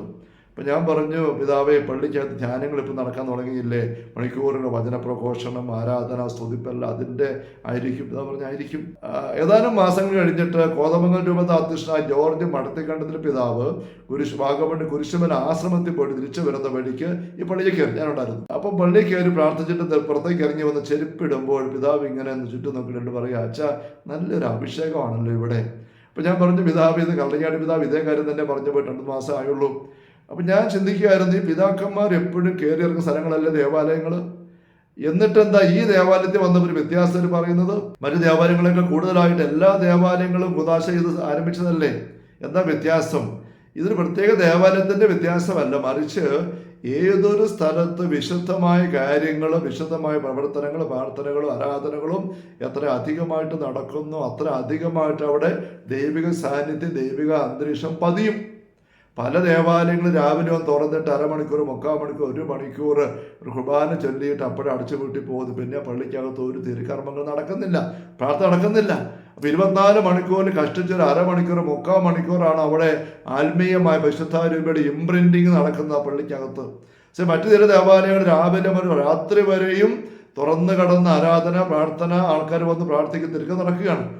അതിന് വ്യത്യാസം ആ പള്ളിക്കകത്തുണ്ട്. ഒരു ഹാള് നമ്മൾ കയറുമ്പോൾ ആ ഹാളിൻ്റെ ഭംഗിയോ പെയിൻറ്റോ പുതിയ വില കൂടിയ ക്രമീകരണങ്ങളോ ഒന്നുമല്ല. പഴയ പള്ളികൾ കയറി നോക്കിക്കേ, പഴയ ക്രമീകരണങ്ങളും പണികളൊക്കെ എന്ന് പറഞ്ഞപ്പോൾ ആ പള്ളിക്കകത്ത് കയറി താഴെയുള്ള ബെഞ്ചിൽ പോയി സ്വസ്ഥമായിട്ട് ഇരുന്നാൽ മതി. ആ പള്ളിയിൽ കാലാകാലങ്ങളായിട്ട് പതിഞ്ഞു കിടക്കുന്ന ആത്മീയ അഭിഷേകത്തിൻ്റെ തരങ്ങൾ നമ്മിലേക്ക് വന്നിട്ട് നമുക്കതിൻ്റെ കാര്യത്തിൽ അനുഭവപ്പെടാൻ തുടങ്ങും. എത്ര ഒന്നാന്തരം ഉണ്ടാക്കിയിരിക്കുന്ന ഒരു തിയേറ്റർ, ഒരു ഹോട്ടൽ, ഓഡിറ്റോറിയം, അത് കയറിയിരുന്നാൽ അത് കിട്ടത്തില്ല. ഇത് പറയാൻ പറ്റും. ഈ വ്യത്യാസം നമ്മുടെ ഭവനങ്ങൾക്ക് ഉണ്ട്. എങ്ങനെ വന്നു? ആ ഭവനങ്ങളിൽ പെരുമാറിയ ആൾക്കാർ വഴി. അപ്പോൾ നമ്മുടെ വീടുകൾ നേരത്തെ താമസിച്ചിരുന്ന വ്യക്തികൾ, നമ്മുടെ തന്നെ അപ്പനോ അമ്മയോ പൂർവികരോ മുൻതലപ്പെട്ടവരോ അല്ല മറ്റു വ്യക്തികൾ ആരും ആയിക്കോട്ടെ, അവരാ ഭവനത്തിൽ ജീവിച്ചിരുന്നപ്പോൾ എങ്ങനെയുള്ള കാര്യങ്ങൾ പറഞ്ഞു, എങ്ങനെ പ്രവൃത്തികൾ വ്യാപരിച്ചു, എങ്ങനെയുള്ള കർമ്മങ്ങൾ ചെയ്തു, അതനുസരിച്ച് ആ വീട്ടിൽ ഇംപ്രിന്റിങ് നടന്നിട്ടുണ്ട്. ആ എല്ലാ വസ്തുക്കളും പതിഞ്ഞിട്ടുണ്ട്. ഈ ആൾക്കാർ അവിടെ നിന്ന് മരിച്ചു കടന്നുപോയാലും വിറ്റ് മാറിപ്പോയെങ്കിലും ഈ ഇംപ്രിന്റിങ്ങോട് നിൽക്കുന്നുണ്ട്. അതിന്റെ അനുഭവം നമുക്ക് തിരിച്ചറിയാനായിട്ട് പറ്റും. ചില ഭവനങ്ങളിലൊക്കെ പൈശാചിക അരിവുകൾ വിളിച്ചു വരുത്തി കുടിയിരുത്തി കർമ്മങ്ങൾ ചെയ്യുന്ന സംഭവങ്ങളുണ്ട്, എനിക്കറിയാം.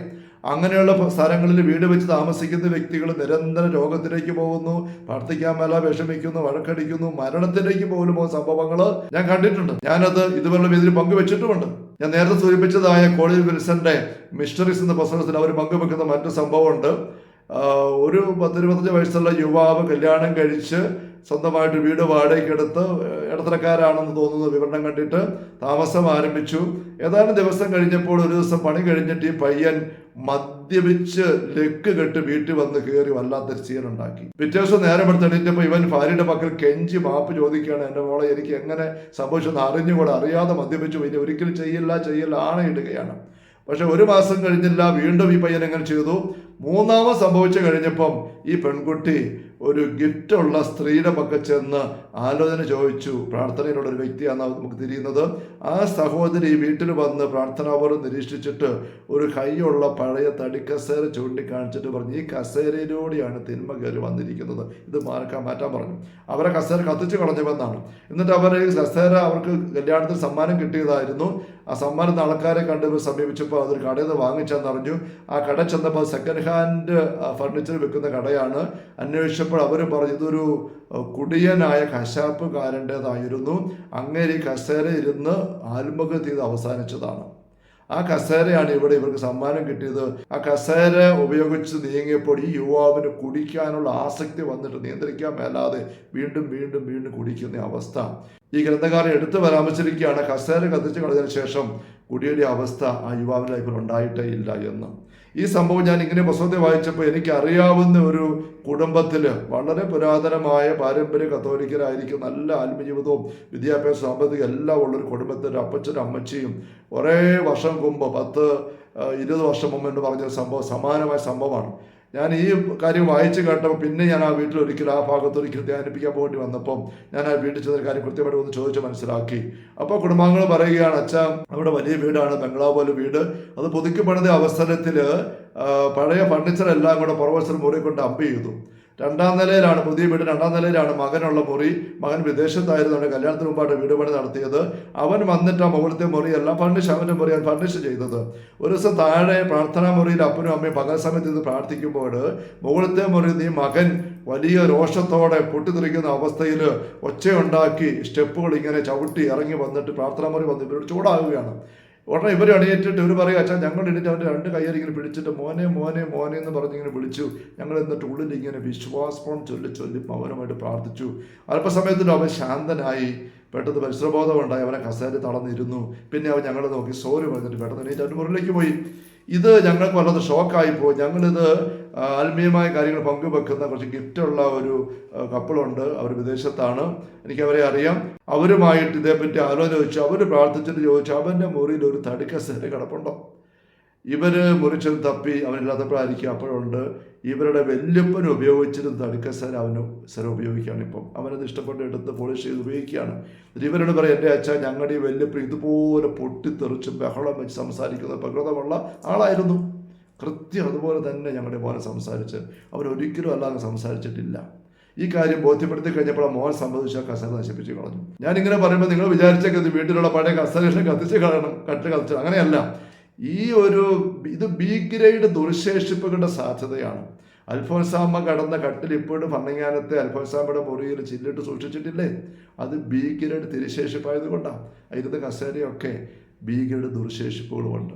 അപ്പം അങ്ങനെയുള്ള ദുർശേഷിപ്പുകൾ നമ്മുടെ ഭവനങ്ങളിൽ, അത് കസേര, കട്ടില്, ഉപയോഗ സാധനങ്ങൾ, വസ്ത്രങ്ങൾ, അവർ ആൾക്കാർ കയറി ഇറങ്ങിയ മുറികളെല്ലാം അതിൻ്റെ ഇംപ്രിന്റിങ് വന്നിരിക്കുന്നതാണ്. അപ്പം ഇങ്ങനെയുള്ള ഒരു ആത്മീയ അവസ്ഥ നമ്മൾ തിരിച്ചറിയുമ്പോൾ ഇത് നമ്മളെ എന്തുമാത്രം യേശു നമുക്ക് ഉപദ്രവം വരുത്തുമോ ഇല്ലയോ, അതിൻ്റെ ഒരു അടിസ്ഥാന പ്രമാണം തത്വമെന്ന് പറയുന്ന സ്നേഹമുള്ളവരെ, അവിടെ പതിഞ്ഞിരിക്കുന്ന തിന്മയുടെ ശക്തിയെ ചെറുത്ത് നിൽക്കാൻ മാത്രം പരിശുദ്ധാത്മ ശക്തി നമുക്ക് അവിടെ താമസിച്ചുകൊണ്ടോ ഇല്ലയോ എന്നുള്ളതിനെ ആശ്രയിച്ചായിരിക്കുന്നത്. നമ്മിൽ നിറയുന്ന പരിശുദ്ധാത്മ ശക്തിയുടെ മുൻപിലാണ് നമുക്കെതിരെയുള്ള പൈശാചിക ശക്തികൾ കീഴ്പ്പെടേണ്ടത്. പല ആൾക്കാരും പറയും, അച്ഛാ ദൈവം ഉണ്ടല്ലോ, നമ്മൾ ഇതിന് പേടിക്കേണ്ട ആവശ്യമുണ്ട്, ദൈവത്തിൻ്റെ ശക്തിക്കും ഇത് വല്ലതും ആണോ? ദൈവത്തിൻ്റെ ശക്തിക്കും ഇതൊന്നും അല്ല. പക്ഷെ നമ്മൾ മനസ്സിലാക്കണം, ദൈവം ഒരിക്കലും ആർക്കും എതിരെ പൊരുതുന്നില്ല. സാത്താനും പിശാചുക്കൾക്കെതിരെ പോലും പൊരുതുന്നില്ല. നമ്മൾ എത്ര പാപം ചെയ്താലും ദൈവം ഒരിക്കലും നമ്മളെ തകർക്കുന്നില്ല, എതിർക്കുന്നില്ല. എന്തുകൊണ്ടാണ്? താത്വികമായിട്ട് പറയുമ്പോൾ, ഫിലോസഫിക്കലി പറയുമ്പോൾ ദൈവത്തിന് പൊരുതാൻ പറ്റിയ ആരുമില്ല. ഉണ്ടാകട്ടെ എന്നൊരൊറ്റ ചിന്തയിൽ ഇല്ലായ്മയിൽ നിന്നുണ്ടായതാണ് സൃഷ്ടി. അങ്ങനെയുള്ള ദൈവം പൊരുതാൻ പോയിട്ട് ഒന്ന് പോ എന്ന് പറയാൻ പോലും ഇല്ലെന്നാകട്ടെ ദൈവം ചിന്തിച്ചാൽ സകല സാത്താനും പിശാചുക്കളും ഇല്ലെന്നായി പോകത്രേ ഉള്ളൂ. ദൈവം ആർക്കും അത് പൊരുതുന്നില്ലെന്ന് മനസ്സിലാക്കണം. ഒന്ന്. രണ്ട്, ധാർമ്മികമായിട്ട് പറയുമ്പോൾ ദൈവം തന്നെ കൊടുത്ത സ്വാതന്ത്ര്യമാണ് മാലാഖമാർ ദുരുപയോഗിച്ച് കുറച്ച് പേര് പിശാചുക്കളായത്, സാത്താനായത്. ദൈവം തന്ന സ്വാതന്ത്ര്യമാണ് മനുഷ്യർ കുറച്ച് പേര് ദുരുപയോഗിച്ചുകൊണ്ട് ദൈവത്തിനെതിരെ തിന്മയിലേക്ക് പോകുന്നു, സാത്താനോട് ചേർന്ന് പ്രവർത്തിക്കുന്നതും. അങ്ങനെ ദൈവം കൊടുത്ത സ്വാതന്ത്ര്യം ദുരുപയോഗിച്ചു എന്നതിൻ്റെ പേര് ദൈവം അവനെ നശിപ്പിക്കാൻ പോയാൽ അവിടെ ധാർമ്മികമായിട്ട് ദൈവത്തിൻ്റെ നീതി ചോദ്യം ചെയ്യപ്പെടും. അവിടെ ദൈവം അത് ചെയ്യാണ്. അത് മനുഷ്യന്റെ സ്വാതന്ത്ര്യം, മാലാഖയുടെ സ്വാതന്ത്ര്യം. ആ സ്വാതന്ത്ര്യം ദുരുപയോഗിച്ചു, അതിന്റെ ബാക്കി അവർ അനുഭവിക്കും. യോഹന്നാൻ 3 വായിക്കുന്നില്ല, ഇതാണ് ശിക്ഷാവിധി, പ്രകാശം ലോകത്തിലേക്ക് വന്നിട്ട് മനുഷ്യർ പ്രകാശത്തേക്കാൾ അധികം അന്ധകാരത്തെ സ്നേഹിച്ചു, അവിടെ അന്ധകാരത്തിലേക്ക് പോയി. അതാണ് നരകത്തിന്റെ അവസ്ഥയും. അപ്പൊ ദൈവം ഒരിക്കലും തിന്മയ്ക്കെതിരെ നേരിട്ട് പൊരുതുന്നില്ല, സാധാരണ പറയപ്പെടുന്നത്. പിന്നെ എങ്ങനെയാണ് ഈ പോരാട്ടം? ഉൽപ്പത്തി 3:15 പറയുന്നില്ലേ, ദൈവവും സാത്താനും തമ്മിലല്ല ശത്രുത, നീയും സ്ത്രീയും തമ്മിലെ ശത്രുത. സർപ്പവും സ്ത്രീയും, സ്ത്രീ മനുഷ്യന്റെ പ്രതിനിധിയാണ്. ആ മനുഷ്യരുടെ ഒന്നാമത്തെ സൈന്യാധിപയായിട്ട് സ്ത്രീ ആയി ഈശോ പ്രഖ്യാപിച്ച പരിശുദ്ധ അമ്മ. വെളിപാട് 12 ആ സ്ത്രീ സാത്താന്റെ പോരാട്ടത്തിൽ ആ സ്ത്രീ ജന്മം കൊടുത്ത ആൺകുട്ടി ഈശോ. അപ്പം മനുഷ്യമക്കൾക്ക് എതിരെയുള്ള സാത്താന്റെ പോരാട്ടത്തെ മറികടക്കാൻ മനുഷ്യർക്ക് തന്നെ പറ്റുകയല്ലാത്തത് കൊണ്ട് ദൈവം മനുഷ്യനായി ഭൂമിയിലേക്ക് വന്നു, അത്രമാത്രം സ്നേഹിച്ചു. ഈ സാത്താനെതിരെ പൊരുതാനുള്ള വഴി നമുക്ക് കാണിച്ചു, അതാണ് സുവിശേഷം. ആ വഴിയിലൂടെ പൊരുതിക്കാൻ ശക്തി നമുക്ക് വേണ്ടി നേടിയെടുത്തു, അതാണ് കൃപാവരം. യോഹന്നാൻ സുവിശേഷം 1-ാം അധ്യായം 15-16 വാക്യങ്ങളിൽ അവന്റെ പൂർണ്ണതയിൽ നാം എല്ലാം കൃപയ്ക്കും മേൽ കൃപ നേടിയിരിക്കുന്നു. ആ കൃപ നമ്മൾ പ്രാർത്ഥന സ്വന്തമാക്കണം. 2 കൊരിന്തോസ് 12 7, 8, 9 വാക്യങ്ങൾ പൗലോസ് അപ്പോസ്തലനെതിരെ ശല്യപ്പെടുത്തുന്ന പിശാചിന്റെ ദൂതൻ മുള്ള് അതിനെ നീക്കാൻ ആവശ്യപ്പെടും. ഈശോ നിനക്കെന്റെ കൃപ മതി. മുള്ളു മാറ്റാൻ നല്ല പറഞ്ഞത്, നിനക്കെന്റെ കൃപ മതി. കൃപ എവിടെ കിട്ടും? ഈശോ നേടിയിട്ടുണ്ട്. എങ്ങനെ കിട്ടും? പ്രാർത്ഥന വഴി എടുക്കണം. ഒരു വ്യക്തി തന്റെ ജീവിതത്തെ വിശുദ്ധീകരിച്ചുകൊണ്ട് 2 തിമോത്തി 2-ാം അധ്യായത്തിൽ 22-23 വാക്യങ്ങളിൽ നാം ഓരോരുത്തരും വിശുദ്ധ പാത്രങ്ങളാണെന്ന് പറയുന്നുണ്ട്. ഒരു ഭവനത്തിൽ പലതരത്തിലുള്ള പാത്രങ്ങളുണ്ട്, സ്വർണം കൊണ്ടും വെള്ളി കൊണ്ടും തടി കൊണ്ടും ഒക്കെ ഉള്ളത്. ഒരുവൻ തന്നെ നികൃഷ്ടമായ അവസ്ഥയിൽ നിന്ന് വിശുദ്ധീകരിച്ചാൽ അവൻ യജമാന്റെ ഉപയോഗത്തിന് പറ്റിയതും ഏത് നല്ല കാര്യത്തിനും ഉപയോഗയോഗ്യമായ വിശുദ്ധ പാത്രമാകും. നമ്മൾ ഓരോരുത്തരുമാണ്. ഏറ്റവും നല്ല കാര്യം എന്താ? നമ്മൾ വഹിക്കേണ്ട വിശുദ്ധമായ കാര്യം പരിശുദ്ധാത്മാവാ, ദൈവസാന്നിധ്യം. നമ്മുടെ ശരീരം ദൈവത്തിന്റെ ഭവനമാണ്, ദൈവത്തിന് അനുവസിക്കണം. അപ്പൊ ദൈവം ഉള്ളിൽ വസിക്കുന്ന വ്യക്തികളായിട്ട് നമ്മൾ മാറണം. ദൈവത്തിന്റെ കൃപ കൊണ്ട് നിറയണം. കൃപ നിറയാന്ന് വെച്ചാൽ പരിശുദ്ധാത്മ നിറയാൻ തന്നെ അർത്ഥം നമുക്കറിയാം. അങ്ങനെ നമ്മുടെ ജീവിതത്തെ വിശുദ്ധീകരിച്ചെടുത്ത് വചന വഴിയിലൂടെ ജീവിതം കൊണ്ടുപോയി ഈശ്വര മാതൃകയിൽ പ്രാർത്ഥന വഴിയായിട്ട് ഉപവാസം പ്രാർത്ഥന വഴി ദൈവശബ്ദത്തിലേക്ക് നിറച്ചെടുക്കുമ്പോൾ നമ്മിൽ നിറയുന്ന പരിശുദ്ധാത്മ ശക്തിക്ക് മുൻപിലാണ് നമുക്കെതിരെയുള്ള പൈശാചിക ശക്തികൾ തോക്കേണ്ടത്. മർക്കോസ് 9 പ്രാർത്ഥന കൊണ്ടല്ല മറ്റൊന്നുകൊണ്ടും ഈ വർഗം പുറത്തു പോകില്ല എന്ന് ഈശോ പറഞ്ഞ അപ്പസ്തോലന്മാരോട് 9 അപ്പസ്തോലന്മാർ എന്ന മലയടിവാരത്ത് ഒരുമിച്ച് നിന്നിട്ട് ആ അപ്പൻ കൊണ്ടുവന്ന പയ്യനുള്ള പിശ ഇറക്കി വിടാൻ നോക്കിയിട്ട് നടന്നില്ല. ഈശോ വന്ന് ഇറക്കി വിട്ടു. ഈശോ മലമല പ്രാർത്ഥിക്കുകയായിരുന്നു താബോറിൽ. വൈകുന്നേരം വന്നിട്ട് പ്രാർത്ഥന പഠിച്ച് കിട്ടിയ ശക്തി ഈശോയ്ക്കുണ്ട്. ഈശോ ഇറക്കി വിട്ടു. അപ്പസ്തോലന്മാർ ചോദിച്ചു, എന്താ ഞങ്ങൾക്ക് പറ്റാതെ പോയത്? ഈശോ പറഞ്ഞു, പ്രാർത്ഥന കൊണ്ടല്ലാതെ മറ്റൊന്നുകൊണ്ടും ഈ വർഗം പുറത്തു പോവുകയല്ല. പിശാചുക്കൾക്കിടയിൽ പല വർഗങ്ങളുണ്ട്. അതിന് മുമ്പുള്ള ആഴ്ചകളിൽ ഈ അപ്പസ്തോലന്മാർ പല പിശാചുക്കളെ ഇറക്കി വിട്ടിട്ടുണ്ട്. മർക്കോസ് 6:12-13 വാക്യം വായിക്കുന്നുണ്ട്. പക്ഷെ ഇന്നത്തെ ഈ പിശാചിനെ പയ്യനിലുള്ളതാണ്, ഇവർക്കിടെ പറ്റിയില്ല. അതിന് കാരണം ഈശോ പറയുകയാണ്, നിങ്ങൾക്ക് അധികാരമില്ലാഞ്ഞിട്ടല്ല, ആവശ്യത്തിന് ശക്തി നിങ്ങൾ പ്രാർത്ഥന വഴി എടുത്തില്ല എന്ന് വെച്ചാൽ 9 അപ്പസ്തോലന്മാർ 10-ാം സ്ഥാനത്ത് ഓർക്കണം. 9 അപ്പസ്തോലന്മാർ ഒരുമിച്ച് നിന്നിട്ട് അവരിൽ അന്നുണ്ടായിരുന്ന പരിശുദ്ധാത്മ ശക്തിയേക്കാൾ ശക്തി അവരുടെ മുമ്പിൽ ആ അപ്പൻ കൊണ്ടുവന്ന പയ്യനിലെ പിശാചിനുണ്ടായിരുന്നു. അതുകൊണ്ട് ആ പിശാച് ഇറങ്ങിപ്പോയില്ല. ഈശോ പറയുകയാണ്, പ്രാർത്ഥന വഴി ശക്തി കൂടുതലെടുക്കണം. അപ്പൊ നമ്മൾ നമ്മുടെ വീട്ടിലും പറമ്പിലും ഒക്കെ വസ്തുക്കളിലും ഒക്കെ മരിച്ചുപോയ വ്യക്തികളോ ജീവിച്ചിരിക്കുന്ന ആൾക്കാരെ വഴി അറിഞ്ഞോ അറിയാതെ പതിപ്പിച്ച് കിടക്കുന്നതായ തിന്മയുടെ ശക്തി, അങ്ങനെ ആ തിന്മയുടെ വേദിയിലൂടെ പ്രവർത്തിക്കുന്ന പൈശാചികമായ സാന്നിധ്യങ്ങൾ അവയെ ദൂരീകരിക്കാൻ നോക്കുമ്പം, അവയ്ക്കെതിരെ പൊരുതാനായിട്ട് നോക്കുമ്പം, അല്ല അങ്ങനത്തെ ഭവനങ്ങൾ താമസിക്കാൻ നോക്കുമ്പം, അല്ലെങ്കിൽ മരിച്ചുപോലെ ശേഷിപ്പിച്ചിരിക്കുന്ന വസ്തുക്കൾ ഉപയോഗിക്കാൻ നോക്കുമ്പം ആ വസ്തുക്കളിൽ പതിഞ്ഞു കിടക്കുന്ന പൈശ സാന്നിധ്യങ്ങളും അവകാശങ്ങളും അതിനേക്കാൾ കുറവാണ് നമ്മുടെ ആത്മജീവിതത്തിന്റെ കരുത്ത് എങ്കിൽ നമ്മൾ ഞെരുങ്ങും. നിവാസികൾ ദഹിച്ചു തീരുന്നുവെന്ന് യേശയ്യ 24:6-7 പറയുന്ന കാര്യം നമ്മുടെ ലൈഫിൽ സംഭവിക്കും. ഈ ഇങ്ങനെയുള്ള അനുഭവങ്ങൾ കാണുന്നത് കൊണ്ടാണ് ഈ മരിച്ചവരുടെ വസ്തുക്കൾ ഉപയോഗിക്കരുത് എന്നുള്ള പരസ്യം വന്നിരിക്കുന്നത്. മരിച്ചവരുടെ വസ്തുക്കൾ ഒന്നും ഉപയോഗിക്കരുത് എന്നല്ല അർത്ഥം. മരിച്ചുപോയ അൽഫോൻസാമ്മയുടെ മുറി കബറിടം നമ്മൾ എന്തുമാത്രം പോയി തൊടുകയൊക്കെ ചെയ്യുന്നുണ്ട്. നമ്മൾ സെമിത്തേരിൽ ചെല്ലുമ്പോൾ കബറിടത്തിൽ തൊട്ട് പ്രാർത്ഥിക്കാൻ നമുക്ക് അനുവാദവും അവകാശം അല്ലെങ്കിൽ സുരക്ഷിതമുള്ളത് വിശുദ്ധരെന്ന് സഭ പ്രഖ്യാപിച്ച വ്യക്തികളുടെ കബറിടത്തിൽ മാത്രമാണെന്നറിയാമോ? അല്ലാത്തവർ നമ്മുടെ സെമിത്തേരികൾ ചെല്ലുമ്പോൾ അവിടെ കബറിടം തൊട്ടല്ല പ്രാർത്ഥിക്കേണ്ടത്, കുരിശ് രൂപം തൊട്ടാണ് പ്രാർത്ഥിക്കേണ്ടത്. കുരിശ് തൊട്ടാണ് പ്രാർത്ഥിക്കേണ്ടത്. പ്രാർത്ഥനാ കർമ്മങ്ങളുടെ അവസാനം കുറിച്ചിട്ടുണ്ട് പുസ്തകങ്ങളിൽ. എല്ലാവരും പ്രാർത്ഥന കഴിയുമ്പം കാർമ്മികരും ആൾക്കാരും കുരിശ് തൊട്ട് വന്നിച്ചുകൊണ്ട് പിരിഞ്ഞു പോകുന്നു. കുരിശുരം എടുത്ത് വെച്ചിട്ടില്ല എങ്കിൽ പലപ്പോഴും ആൾക്കാർ അറിയാതെ കബറിടം തൊട്ട് വന്നിക്കും എന്ന് സംഭവിക്കുന്നത്. അത് ബി ഗ്രേഡ് തിരുശേഷിപ്പായിരിക്കാം, ദുർശേഷിപ്പായിരിക്കാം. തിരുശേഷിപ്പാണെങ്കിൽ ഓക്കെ, ദുർശേഷിപ്പാണെങ്കിലോ നമ്മളെ കബറിടം തൊട്ട് വന്നിക്കുമ്പം നമ്മിലേക്ക് ആ സ്പർശനം വഴി ആ കബറിടത്തിനുള്ളിലുള്ള ശേഷിപ്പുകളിൽ നിറഞ്ഞു കിടക്കുന്നതായ തിന്മയുടെ ശക്തി, തിന്മയുടെ അരിയുടെ സാന്നിധ്യങ്ങൾ നമ്മിലേക്ക് പ്രസരിക്കാം. സംശയമൊന്നും വേണ്ട, പ്രസരിക്കാം. നമ്മൾ അൽഫോൻസാമ്മയുടെ കബറിടത്തിൽ തൊടുന്നില്ലേ? സഭ ഉറപ്പ് വന്നിട്ട് തൊട്ടു. അതിനകത്തുള്ള പരിസ്ഥാനമാൻ നിറഞ്ഞ അസ്ഥികളാണ്, അഭിസ്ഥാനമാൻ്റെ ഇംപ്രണ്ടിങ് പറഞ്ഞ അസ്ഥികളാണ്, തിരുശേഷിപ്പുകളാണ്. അപ്പോൾ നമ്മളിങ്ങനെ പെരുമാറുന്നിടത്ത് നമ്മുടെ കുടുംബത്തിൽ മരിച്ചു പോയവരുടെ കബറിടങ്ങൾ, മരിച്ച ആളുടെ മൃതശരീരം പോലും നമ്മൾ ശ്രദ്ധിക്കണം. നമ്മൾ നിരന്തരം ഒരുമിച്ച് ജീവിച്ച, ഒരേ ആത്മീയതയിൽ ജീവിച്ച ഭാര്യയും ഭർത്താവും അല്ല അപ്പനും മക്കളും ഒരാൾ മരിച്ച് കടന്നു പോകുന്നു. അതുവരെ അവരൊരുമിച്ച് കണ്ടും മുട്ടിയും ഒരുമിച്ച് കടന്നും പെരുമാറിയും കെട്ടിപ്പിടിച്ചും ചുംബിച്ചും സ്നേഹിച്ചും ഒക്കെ നീങ്ങിയവരാണെങ്കിൽ പെട്ടെന്നൊരാളങ്ങ് മരിച്ചു, ആ കുടുംബാംഗങ്ങൾക്ക് ആ മൃതശരീരം തൊടുകയോ ചുംബിക്കുകയോ ഒക്കെ ചെയ്യാം. കാരണം അവരുടെയൊക്കെ ആത്മീയ അന്തരീക്ഷം ഒരുപോലെയാണ്. എന്നാൽ ഈ മരിച്ചു പോകുന്ന വ്യക്തി ആത്മീയമായിട്ട് കരുത്തിലല്ല, തിന്മയുടെയൊക്കെ അവസ്ഥയിലാണ് ജീവിക്കുന്നത്. ആ കുടുംബം മുഴുവൻ അങ്ങനെയാണ്. അങ്ങനെയെങ്കിൽ ആ മരിച്ചിറക്കിൽ പങ്കുചേരുന്ന വ്യക്തികൾ ഈ മൃതശരീരം തൊട്ട് വന്നിക്കുമ്പോൾ അവിടെ ഇംപ്ലിമെന്റ് ചെയ്തിരിക്കുന്നതായ ആത്മീയ പവർ ഈ വ്യക്തികളിലേക്ക് വരുന്നുണ്ട്. ഈ ഒരു സാധ്യത തിരിച്ചറിയണം. അപ്പം ഇങ്ങനെയുള്ള മേഖലകളെല്ലാം ഈ അപകടത്തിന്റെ സാധ്യതയുണ്ട്, മറിച്ച് പുണ്യത്തിന്റെ സാധ്യതയുണ്ട്. അപ്പൊ ഇങ്ങനെ മരിച്ചവരെ ബന്ധപ്പെട്ട അവരുടെ മൃതശരീരം, അവരുടെ കബറിടം, അവര് പെരുമാറിയ വസ്തുക്കള്, അവരുടെ ചിത്രങ്ങൾ പോലും വിശുദ്ധമായ രീതി ജീവിച്ച് നമുക്ക് വിശുദ്ധി പകർന്നെന്ന സ്നേഹവും നന്മയും കൊണ്ട് നമ്മളെ നിറച്ചിട്ട് കടന്നുപോയ വ്യക്തികളുടെ ചിത്രങ്ങൾ നിങ്ങൾ സൂക്ഷിച്ചോ. അതിലൂടെ അവരിൽ നിറഞ്ഞ ശക്തി നമുക്ക് കിട്ടും, വിശുദ്ധ ആത്മശക്തി കിട്ടും. എന്നാൽ തിന്മയിലും അഴുക്കിലും ഒക്കെ മുങ്ങി മുഴുകി ജീവിച്ച വ്യക്തികളുടെ ചിത്രങ്ങൾ നമ്മൾ വീട്ടിൽ വെച്ചാൽ അവിടെ ലൈഫിൽ നിറഞ്ഞതായ ആ ഒരു തിന്മയുടെ സൂചനകൾ, സ്വാധീനങ്ങൾ ചിത്രങ്ങളിലൂടെ വരാം. ജ്ഞാനത്തിന്റെ പുസ്തകത്തില് 18-ാമത്തെ അധ്യായത്തിൽ 25-ാമത്തെ തിരുവചനത്തില് വിനാശകൻ ഇത് കണ്ട് ഭയന്ന് പിൻവാങ്ങി എന്ന് അഹ്റോന്റെ ശുശ്രൂഷയെ പറ്റി പറയുമ്പോൾ അഹ്റോൻ ധരിച്ചിരുന്ന വിശുദ്ധ വസ്ത്രങ്ങളിലെ വിശുദ്ധ അടയാളങ്ങളെ കുറിച്ച് സൂചിപ്പിക്കുന്നുണ്ട്. വിശുദ്ധ അടയാളങ്ങൾക്ക് പവറുണ്ട്, കുരിശടയാളത്തിന് പവറുണ്ട്.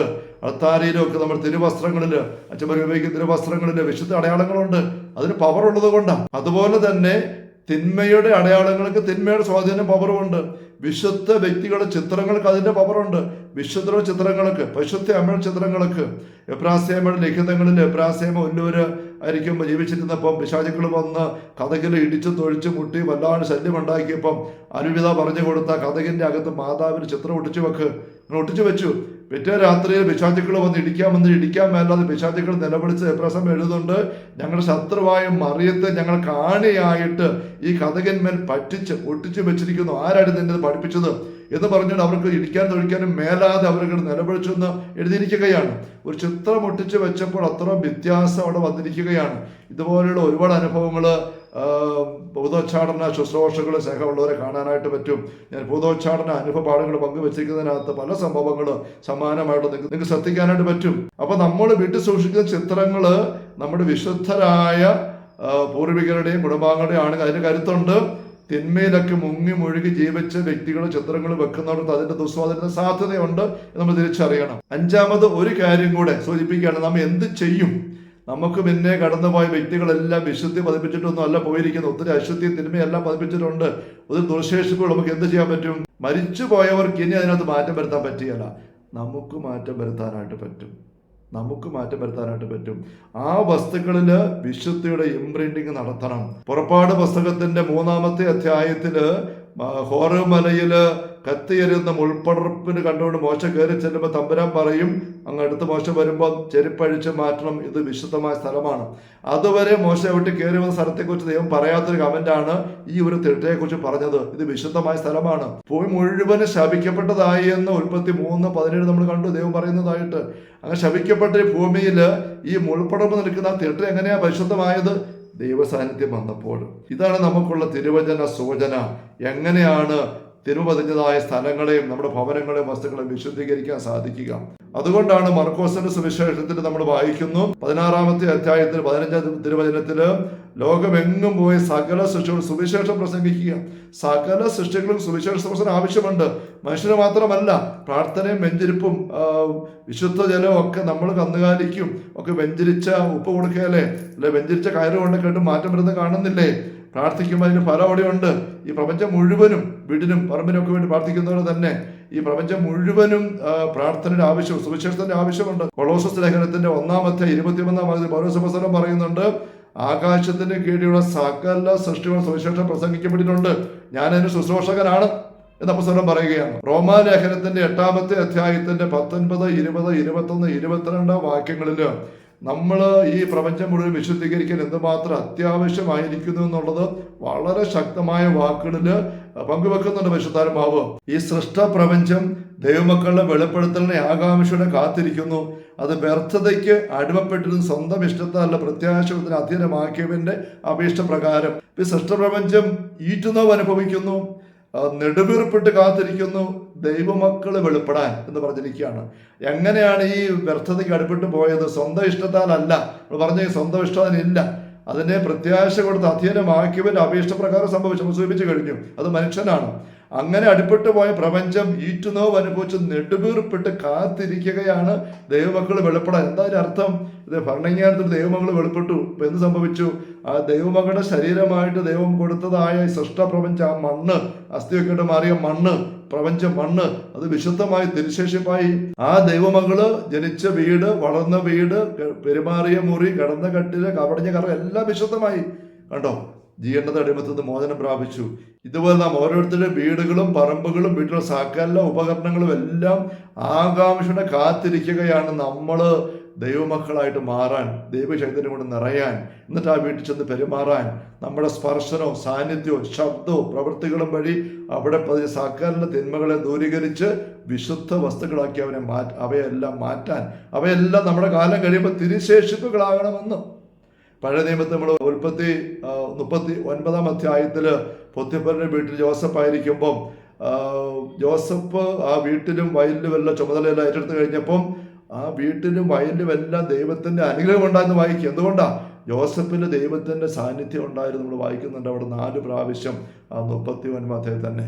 ദൈവസാന്നിധ്യം നിറഞ്ഞ ജോസഫ് കയറി ഇറങ്ങി നടന്നപ്പോൾ അവിടെയുള്ള തിന്മയെല്ലാം ദൂരീകരിക്കപ്പെട്ട് ദൈവസാന്നിധ്യം അവിടെ ഇംപ്രിന്റ് ചെയ്യപ്പെട്ടു. പത്രോസും യോഹന്നാനും നടന്നു പോകുമ്പോൾ അപ്പോസ്തല പ്രവർത്തനം 5-ാം അധ്യായം 15-16 വാക്യങ്ങളിൽ അവിടെ നെടില് വീണെടുത്ത് പോലും രോഗങ്ങൾ മാറിയിരുന്നു, പിശാചുകൾ വിട്ടുപോയിരുന്നു നമ്മൾ വായിക്കുന്നുണ്ട് തിരുവചനത്തില്. സാമുവേലിന്റെ 1-ാം പുസ്തകത്തിൽ വളരെ കൗതുകരമായ സംഭവം നിങ്ങൾ ശ്രദ്ധിച്ചിട്ടുണ്ടാവും.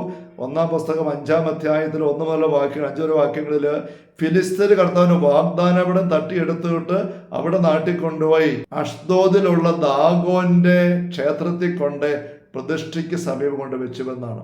പിറ്റേ നേരം എടുത്ത് ഇവർ വന്ന് ക്ഷേത്രം തുറന്നപ്പോൾ ദാഗോന്റെ ബിംബം മറിഞ്ഞു കിടക്കുന്നു. അവരുടെ നേരെ വെച്ചിട്ട് വീണ്ടും പോയി അടുത്ത ദിവസം വന്ന് കഥ തുറക്കുമ്പോൾ ദാഗോന്റെ ബിംബം മറിഞ്ഞു കിടക്കുന്നത് മാത്രമല്ല തല അടർന്ന് വാതിൽപ്പടിയെ കിടക്കുന്നു. ഇവർ പേടിച്ചിട്ട് എത്രയും വേഗം വാഗ്ദാനം തിരിച്ചു കൊണ്ടുപോകാൻ നോക്കുകയാണ്, തിരിച്ച് ഇസ്രായേൽ കൊടുക്കാൻ നോക്കുകയാണ്.